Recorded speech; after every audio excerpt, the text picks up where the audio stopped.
As it opens, it kind of makes this. Uh, there is a sound. It's kind of like a door creak, but it's also not. An organic chitinous vibe to it. It might put you in mind of twisting of twisting celery.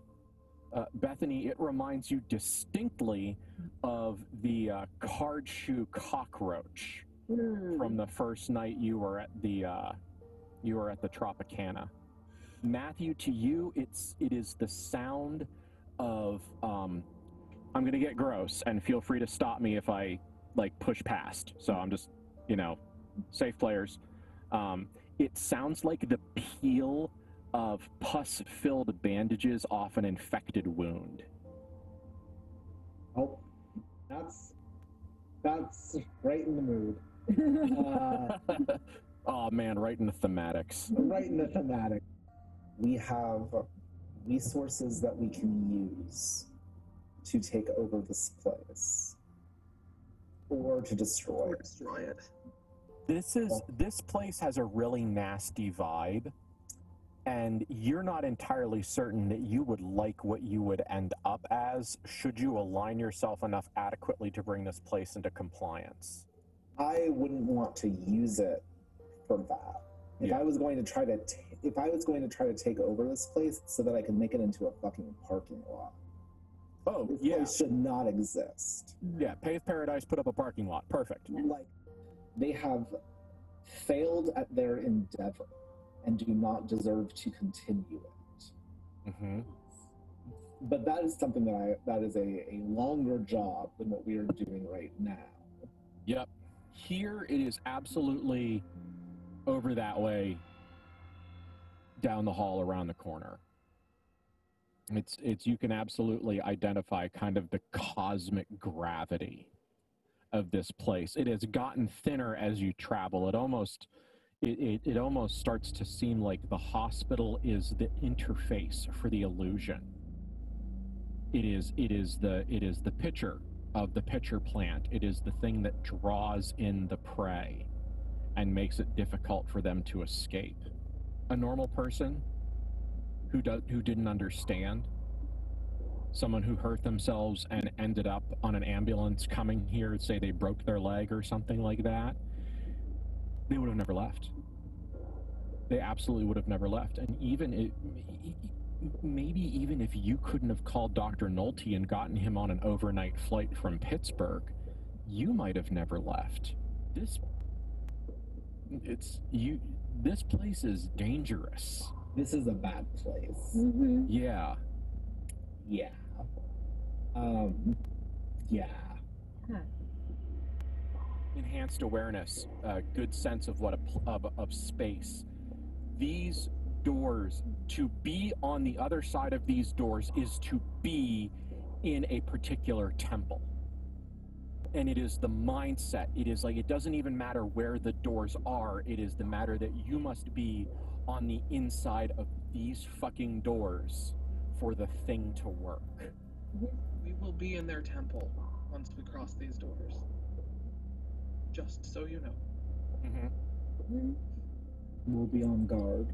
Even so much focus, she's trying to vibe with the doors and let it creep into her mind and the feeling of the place and a very good enhanced awareness roll when she is very high.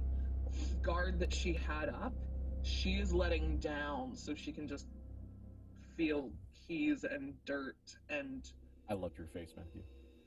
Hands that touch this door 100 other times, the way that they've touched it and the way that they've turned things and where do they go habitually. She runs her fingers down the door like a lover, trying to find out all of the scratches and creaks and things that you can't really see but you can touch if you feel it full palm. You tell me if there is a particular piece of media that Clara would invoke, essentially, from her own sacred text. Really, what she is feeling, and I don't know what religion the Van Horst were raised in, probably not Catholic, but she studied a lot of theater, and there's so much ritual, and so much of theater's history is actually in Catholicism. and the studying of the way that you dip fingers in then holy water and then touch yourself before going through the door of like a Catholic church, that you need to be cleansed some way to enter it. And I have, because I was raised Catholic and haven't done it in a real long time, but I have very visceral sense memories of there are ritual things that you do to enter these places, and Clara doesn't know what the right ritual is to enter this respectfully, so she is trying to find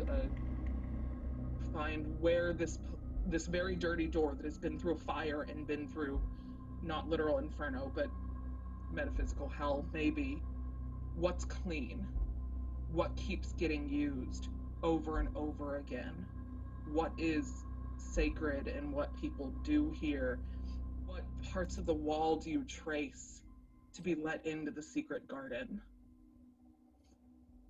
And sometimes, especially with magical places, you don't look at it. This isn't a spy door where you push the right 3 bricks. This is a place that you have to commune with. That's a piece of media she would go back to. Secret Garden vibes of how do you get past that wall, and how do you feel it, and how do you believe enough in it. Old withered crone hand reach out and like finish pulling the door shut, getting those last bits of leverage, it seems.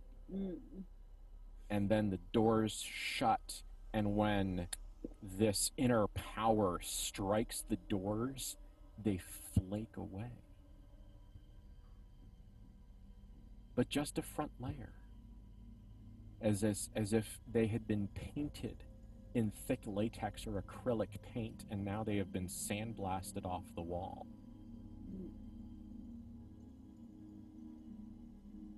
Because whatever held that little piece here is gone.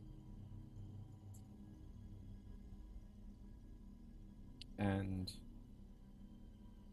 Bethany, there's not a lot of maybes left in this place. But there is, in this single moment, there is an echo. And so if you want to ask a question, you're going to need to roll plus soul. Okay. And before you do that, you're going to need to break a 15 to not have disaster. So it's essentially you're either going to roll great success or epic failure. So we're eliminating the 10 to 14 option in this completely arbitrary made-up. Okay. I mean, I'm sure we'll deal with the consequences tomorrow. It's fine, because I rolled an 11 plus 4 is soul, so that's 15, so I did it. Okay. Ask your fucking question. Which is, her question is the prophecy different from the splatter of everybody on the linen, like that she was reading the first time, where they were asking the wrong question and it was the wrong like set of answers showing up? She just wants to know if it's different now that they removed that guy and Matthew did a thing. Like, is it new prophecy? Yes, it is. There is, in the moment before, they're essentially in the Let's go back to the nuclear bomb. Okay. There is a outward destructive force, and this is mostly energy. So we're dealing with a lot of light and heat going out. It's also a concussive force, but that happens later. So the first thing that happens is light speed energy leaving. And then there is slower than light speed concussive force coming out. And what it does is it creates a giant bubble of vacuum. And then everything sucks back in. And that's what creates the mushroom cloud, that in and out and smush and up and away from the earth. And essentially, where you are at in this moment of catharsis? No, in this moment of vision, you are in the split second when the nuclear radiance has passed through, but before the annihilating slap of the concussive force wave follows it, you're in that seconds big moment Mm. where everything is already dead, but it has not been annihilated yet. Everything here is still standing. Everything here is still technically alive, but they have already begun the process of death. Mm-hmm. Nothing around you is going to live past this moment.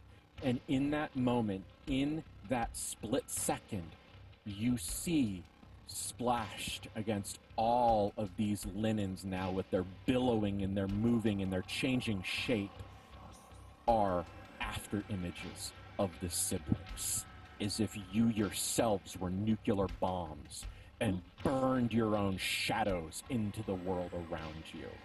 Mm-hmm. And then everything explodes in red, wet nonsense as the physical devastation of Matthew's power catches up with the spiritual devastation.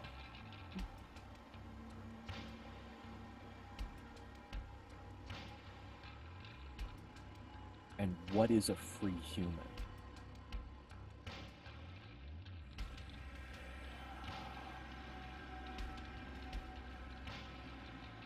But a chisel placed against the cervical vertebrae of a lie.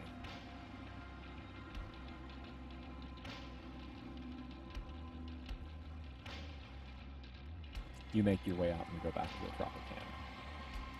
The rest of this experience is uneventful.